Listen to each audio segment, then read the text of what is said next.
Hello and welcome to today's video. As you can see, today is going to be a very different type of video, but alas, I believe it is my favorite one. I spent so much time. I think I spent at least 12 hours on this, so to be able to round this out to about 13 minutes and share with you my process is quite amazing, and I hope you enjoy this very much. Today I'm going to be doing a master copy of this portrait of Léon Delafosse. I definitely just butchered that name because it's French. Anyway, this was painted by John Singer Sargent. As you can see, I'm laying down white, yellow, red, brown, blue, and black. I actually only use primary colors, and I actually use brown because, you know, it's not a primary color, but it is basically all of these colors together, and you always need it especially for skin tones.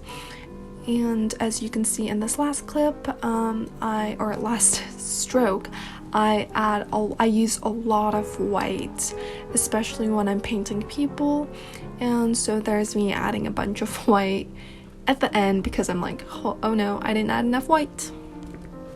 I also sketch my portraits with pencil.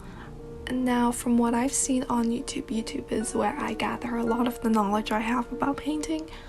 I know lots of artists use pencil, but they also do this other technique where basically they like cover their canvas with brown, and then they just like while it's still somewhat wet, they go back in with the end of a paintbrush, and they just scrape away the outline that they need. And of course that's probably a better method, because after I'm like done and I'm like going back in and I'm painting, like if any white goes over this pencil mark, then it becomes like dark, you know, and sometimes I don't need a dark white, a gray color, you know, I just need pure white. And so here's me struggling with the hairline like I always do, and I'm definitely gonna go back over this because his head shape is just not it. So here's me going back in and realizing, oh no, his head shape is not what it looks like. And of course I had to erase it, which was time consuming but also rewarding. So now I'm just going into the hair outline, and I'm trying to figure out where the hair begins and ends, because it was quite hard to figure out. The portrait person, the individual in the portrait, their hair is like dark brown, or I guess light brown, so it was very hard to figure out when it actually met the background. But you know, hair is hair, so it's quite easy. And here is me doing the nose. Basically, as you're gonna see further on, the right side of the face, his right side, I was doing like the technique of outlining the different tones, I guess, of the face and how it, like, you know, I was just trying to outline the big blotches of color that I could see, because I thought that would make things easier. And so that's what a lot of the right side is, because, you know, that area is darker, so there's a lot more tones going on. Meanwhile, the right side, or the left side of his face, is very light, so I don't really need to sketch out a lot of that. So yeah, I wanted to talk about the person behind this portrait. Actually, his name is Léon Delafosse, and again, I am definitely butchering that, and his pieces are actually what's playing in the background, in case you can't hear. And his Prelude in C minor actually just finished, and now Arabesque Romanza is starting, and I think his music is really good. It is, I can see a lot of where his inspiration came from. I think, I'm not a very musical person, although I did play the cello and violin when I was younger. I really like this music, so I will definitely listen to his music in my free time, although it was quite hard to come upon his music when I searched for it on YouTube, and the most popular, or the most viewed one, was like 29k views, which was very surprising because I really like the music, and it was surprising that it had so little views. He was a French composer, mainly a lot of piano pieces, I believe, although that's the only ones I really used. They were very nice, very calming, very tranquil. I can see a blend of a lot of other composers' music, although I don't remember the name, but I can like hear it. So here's me just mixing the primary colors together. Again, like I said before, mainly using a lot of white, and yeah, just having a lot of fun. Of course, again, a lot of what I learned is actually from YouTube. I do not have background in art. It's just a hobby, and it's really nice to like not feel restricted and not be restricted, although I would like to learn a lot more fundamentals of art. Primary colors is like the only fundamental I've learned from YouTube, to be honest, but I'm just going with the flow and figuring things out as they come along. And like a lot of what I learned from YouTube, of course, I'm gonna start out with the darkest color, which is his right side. So here's me just starting out with that. It's very funny to watch your paintbrushes like speed up, because it looks like your hands like vibrating super fast. And yeah, so here's me doing a lot of that. As you can see, also the camera shakes a lot. My setup does change for day 2, and I feel like the second half of this video is a lot better, just because the background's better, and the video doesn't shift in and out of focus, because I actually use the time-lapse option on my phone, because I was like, oh no, this is taking up a lot of space. Anyway, here's me going into the nose, because I'm like, wow, this area is very dark. So there's me going in with that. Again, I think I did pretty well in this area with the darks, but I would like to have maybe used different paintbrushes, because right now as I'm rewatching it, I can see that I'm feeling quite restricted with the way my paintbrush moves, and it definitely impacted my final outcome or my final result of this portrait. Nevertheless, it was pretty good. I actually had to scramble around for this footage a lot, because I don't know why. It was 30 minutes long, so it was hard to transfer from my phone to my PC, also because it's Windows, so it was very difficult. But I'm glad I came by it, because I feel like it was an integral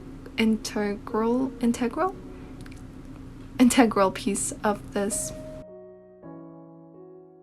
Honestly, this painting, like, I usually don't finish paintings, like that artist block where basically you start a piece and then you're like halfway through it, and then I guess somewhere along you get tired of it and basically you just stop painting your painting, and now it just lies in your closet and it's been laying there for like a day, a month, or even a couple of years.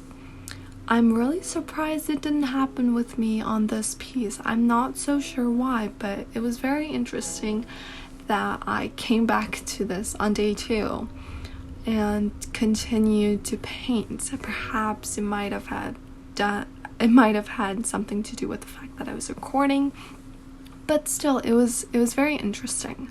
I'm definitely glad I got to finish it, because this piece has always been a piece of painting that I've really looked up to, and I've always been like, holy crap, I really want to do something like this. And I did something like this, I did a thing, so I'm really glad I was able to finish it. I think a lot of that might have actually had to do with the fact that I'm on spring break right now, so I'm having a lot of free time. Not a lot, because I'm actually also working a lot and babysitting a lot, but it was good. I'm very happy with the way that it turned out, even though at first I was like, oh wow, this looks nothing like the original, but you know, I think this is like my second portrait, so it's fine. I really liked it, and I'm glad I was able to finish it.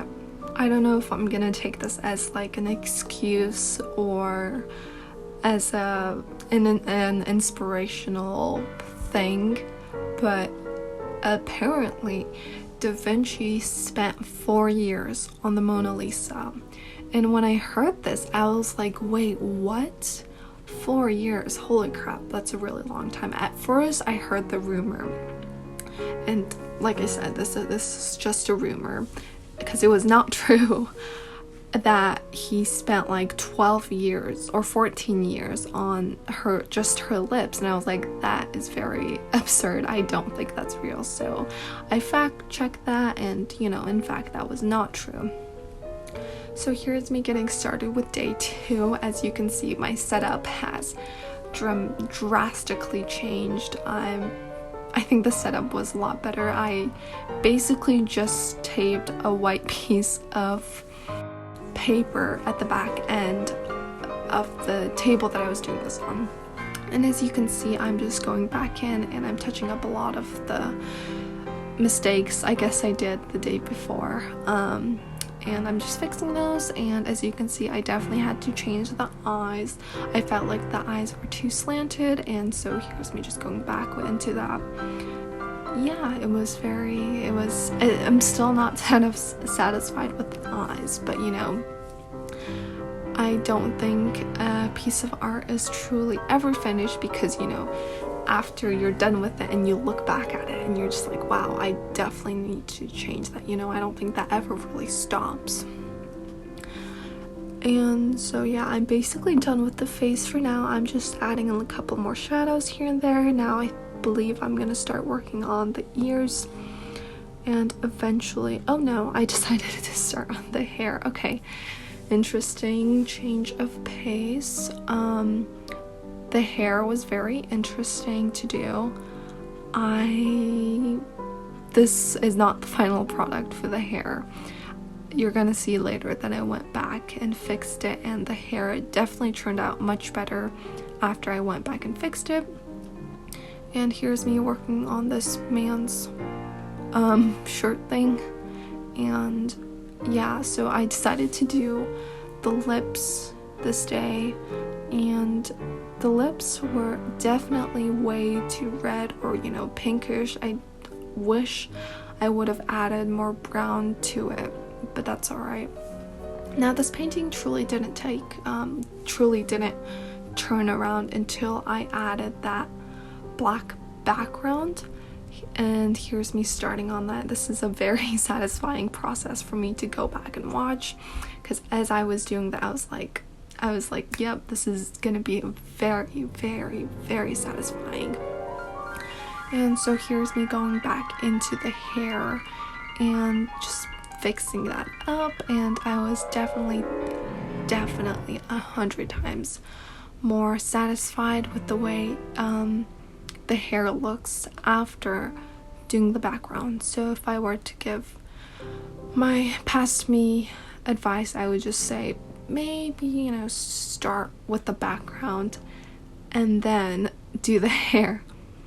So yeah, that was about it. Thank you so much for watching.